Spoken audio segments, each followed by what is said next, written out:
ഇന്ന് തന്നെ ഡൗൺലോഡ് ചെയ്യൂ. കാണൂ നിങ്ങളുടെ ഫേവറേറ്റ് ഷോസ്. ഹലോ മുത്തശ്ശി. മോനെ, ഒരു സന്തോഷ വാർത്തയുണ്ട്. പ്രിയങ്ക മോൾക്ക് ബോധം വന്നു.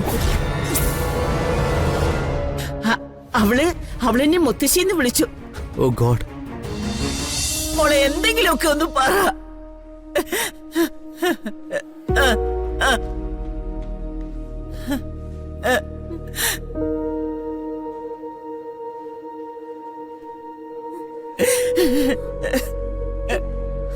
വിളിക്ക്, മുത്തശ്ശിന്നൊന്ന് വിളിക്ക് മോളെ.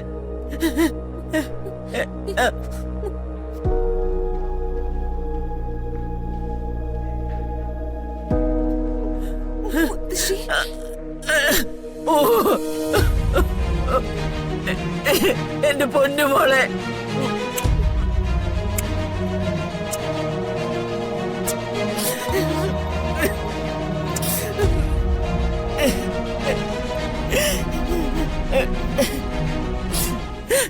നീ ഒന്ന് കണ്ണു തുറന്നല്ലോ, മുത്തശ്ശിന്ന് വിളിച്ചല്ലോ.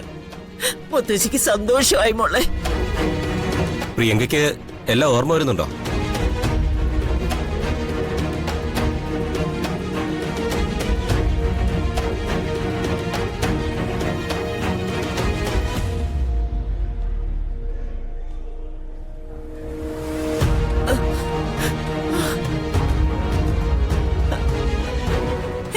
മോളെ, മോളെ, മോളെ, ഡോക്ടറെ,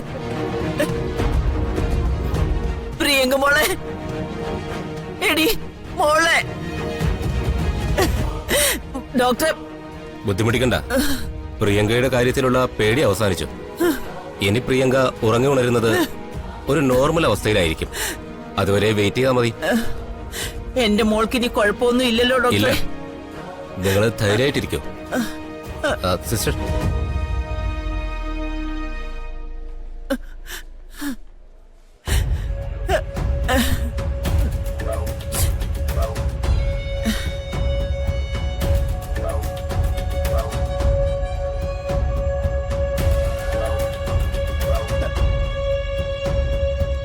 സിസ്റ്റർ, സിസ്റ്റർ, ഞാൻ പറഞ്ഞില്ലേ, ബഹളക്കാരിയാണെങ്കിലും അവരെ അടുത്തിരുത്തുന്നത് ഒരു പരീക്ഷണമായിരുന്നു.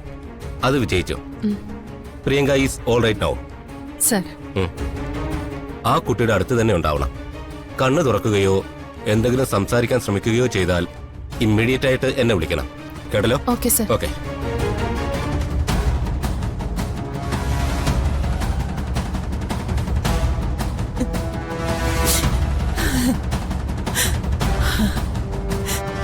എന്റെ ഭഗവാനെ, നീ ഒന്നും പറ്റാൻ നോക്കിക്കോ.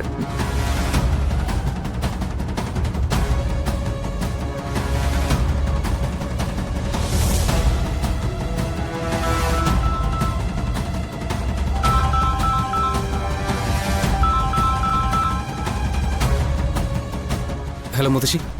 മോനെ, ഒരു സന്തോഷ വാർത്തയുണ്ട്. പ്രിയങ്ക മോൾക്ക് ബോധം വന്നു. അവളെന്നെ മുത്തശ്ശിന്ന് വിളിച്ചു. ഓ ഗോഡ്, ഇതൊരു ഹാപ്പി ന്യൂസ് ആണല്ലോ. എന്നിട്ടിപ്പോ പ്രിയങ്കയ്ക്ക് എങ്ങനെയുണ്ട്? കുറച്ചു നേരം മാത്രമേ ബോധം ഉണ്ടായിരുന്നുള്ളൂ. വീണ്ടും മയക്കത്തിലേക്ക് പോയി. ഡോക്ടർ എന്ത് പറഞ്ഞു? നല്ല ലക്ഷണമാണെന്നാ ഡോക്ടർ പറഞ്ഞത്. ഇനി മയക്കത്തിൽ നിന്ന് ഉണരുമ്പോ അവള് സാധാരണ സ്ഥിതിയിലായിരിക്കും പറഞ്ഞു. അല്ല, മോനെപ്പോഴാ ഇങ്ങോട്ട് വരുന്നേ? മുത്തശ്ശി, ഞാനിപ്പോ കുറച്ച് ദൂരെയാ. എത്രയും പെട്ടെന്ന് സിയെയും കൂട്ടി ഞാൻ അവിടെ എത്താം. ഒരു കാര്യം ശ്രദ്ധിക്കണം, പ്രിയങ്കയ്ക്ക് ബോധം തെളിഞ്ഞ സന്തോഷത്തില് ഇത് ഒരാളെയും അറിയിക്കാൻ മുത്തശ്ശി ശ്രമിക്കരുത്. എല്ലാവരും രാധികയുടെ പക്ഷത്താ. പ്രിയങ്ക ജീവിച്ചിരിക്കുന്നു എന്ന് അറിഞ്ഞ ഏതെങ്കിലും രീതിയിൽ പ്രിയങ്കയെ ഇല്ലാതാക്കാൻ അവർ ശ്രമിച്ചെന്നിരിക്കും. ഞാൻ ആരോടും പറയുന്നില്ല. എനിക്ക് ആരെയും വിശ്വാസമില്ല. എന്റെ മോള് നേർബോധത്തിലായിരിക്കണമെന്നൊരു പ്രാർത്ഥനയുള്ളൂ. അത് കഴിഞ്ഞ് അവളോട് മറ്റുള്ളവര് ചെയ്തതിനൊക്കെ പ്രതികാരം ചെയ്യണം. അതിനെന്റെ മോളുടെ കൂടെ നിൽക്കാൻ എനിക്ക് പറ്റണം. ആ ഒരു പ്രാർത്ഥന ഇപ്പൊ എനിക്കുള്ളൂ. എല്ലാം നടക്കും മുത്തശ്ശി, ഇത് ശുഭലക്ഷണമാണ്. പ്രിയങ്ക ഉണരുമ്പോഴേക്കും ഞങ്ങൾ അങ്ങോട്ട് വരാം. മുത്തശ്ശി ഫോൺ വെച്ചോ. ശരി മോനെ. ആ, ഓ,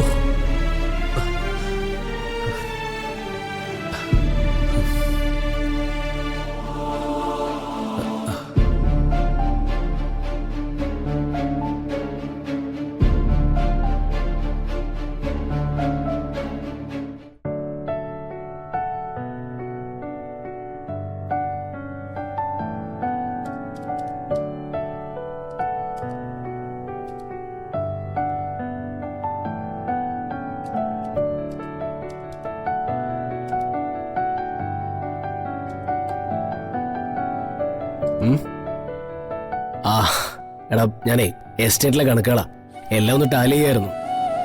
ഇനി അങ്ങോട്ട് പോകുമ്പോ എല്ലാം കറക്റ്റ് ആയിരിക്കണമല്ലോ.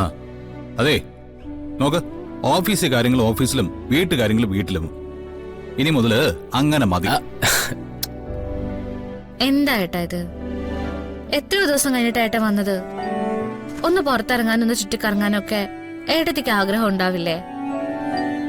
ഏട്ടൻ അത് ചോദിച്ചോ? അത് പിന്നെ ആ, എല്ലാ ജോലിയും തീർത്തിട്ട് സമയം ബാക്കിയുണ്ടെങ്കിലും മാത്രം അത് കുടുംബത്തിന് വേണ്ടിയെന്ന് ചിന്തിച്ചാലേ ഏട്ടന്റെ ജീവിതം ഒരിടത്തും എത്താൻ പോകുന്നില്ല. ഈ കണക്കുകൾക്കൊക്കെ ഏട്ടൻ എത്ര പ്രാധാന്യം കൽപ്പിക്കുന്നുണ്ടോ അതുപോലെ ഏട്ടന്റെ കുടുംബജീവിതത്തിനും പ്രാധാന്യം കൽപ്പിക്കണം. കൃത്യമായിട്ടൊരു സമയം അതിനുവേണ്ടി നീക്കി വെക്കുകയും വേണം. ആ ഉദാഹരണത്തിന് ഇപ്പൊ പുറത്തൊന്നും പോണ്ട. ആ ദേ തുടങ്ങി. ഒന്നും മിണ്ടായിരിക്കാൻ പറ്റുമോ? ഏട്ടാ, ഏട്ടൻ എഴുന്നേറ്റൊന്ന് റെഡിയായി ഏട്ടത്തെയും കൂട്ടി പുറത്തു പോകും. ഏട്ടത്തെ എവിടെയൊക്കെ കൊണ്ടുപോകണമെന്ന് വെച്ചാ അവിടെയൊക്കെ കൊണ്ടുപോകും. ഇത് കണ്ടോ, സത്യത്തില് ഏട്ടത്തി എന്തുമാത്രം ദ്രോഹങ്ങൾ രാധയോട് ചെയ്യുന്നുണ്ട്. എന്നിട്ട് ഏട്ടത്തിയുടെ ജീവിതം സന്തോഷമുള്ളതാക്കാൻ വേണ്ടി രാധയെ ശ്രമിക്കുന്നത് കണ്ടില്ലേ? എനിക്ക് അതിശയം തോന്നുന്നത്. ഒരു അതിശയവും തോന്നേണ്ട കാര്യമൊന്നുമില്ല. ഏട്ടത്തെ പോലും മാറ്റി നിർത്തി അമ്മ ഈ കുടുംബത്തിലെ കാര്യങ്ങളൊക്കെ ഏൽപ്പിച്ചിരിക്കുന്നത് തന്നെയാണ്. അപ്പോ ഈ കുടുംബത്തിലെ കുറച്ചുപേര് മാത്രം സന്തോഷിച്ചിട്ട് കാര്യമില്ലല്ലോ. എല്ലാവർക്കും സന്തോഷം കിട്ടണ്ടേ? എന്നാലല്ലേ എനിക്ക് മനസ്സമാധാനം കിട്ടുള്ളൂ. ഏട്ടാ, ഏട്ടൻ നല്ല മനുഷ്യനാ. ആ നന്മ ഏട്ടത്തിയുടെ മുന്നിലൊന്ന് പ്രദർശിപ്പിക്കാൻ മാത്രമേ ഞാൻ പറയുന്നുള്ളൂ. അതെ മതി മതി, ഇതൊക്കെ അങ്ങ് മടക്കി വെച്ചേ. എടാ ദേ ഇനിയും തർക്കിച്ച ഞാൻ ഇതെല്ലാം കൂടെ എടുത്ത് വലിച്ചെറിയും.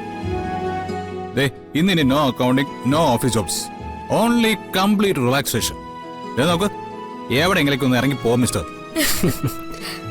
ഓക്കെ ആയിക്കോട്ടെ. എന്റെ അനിയനും അനിയത്തിയും പറഞ്ഞിട്ട് ഇനി അത് കേട്ടില്ലെന്നുണ്ട. അങ്ങനൊന്നും വേണ്ട. ഏട്ടൻ സ്വന്തം ഇഷ്ടപ്രകാരം പോയാ മതി. എല്ലാം ശരിയാവും ഏട്ടാ. നിങ്ങൾ പരസ്പരം ഇനി നല്ലത് മാത്രമേ പറയൂ. എനിക്ക് ഉറപ്പുണ്ട്. ആ ഇങ്ങനെയൊക്കെ കാര്യങ്ങൾ കൈകാര്യം ചെയ്യുന്ന ഒരു പെണ്ണിനെ കിട്ടാൻ ഞാൻ എന്ത് പുണ്യം ചെയ്തിട്ടുണ്ടെന്ന് ഞാൻ ആലോചിക്കുന്നു. ഇന്നലെ ഓഫീസിൽ വെച്ച് ഒരു സ്റ്റാഫ് വരുണിനെ ഒരുപാട് പുകഴ്ത്തി എന്ന് പറഞ്ഞില്ലേ? അപ്പൊ അവരോട് വരുൺ എന്താ പറഞ്ഞേ?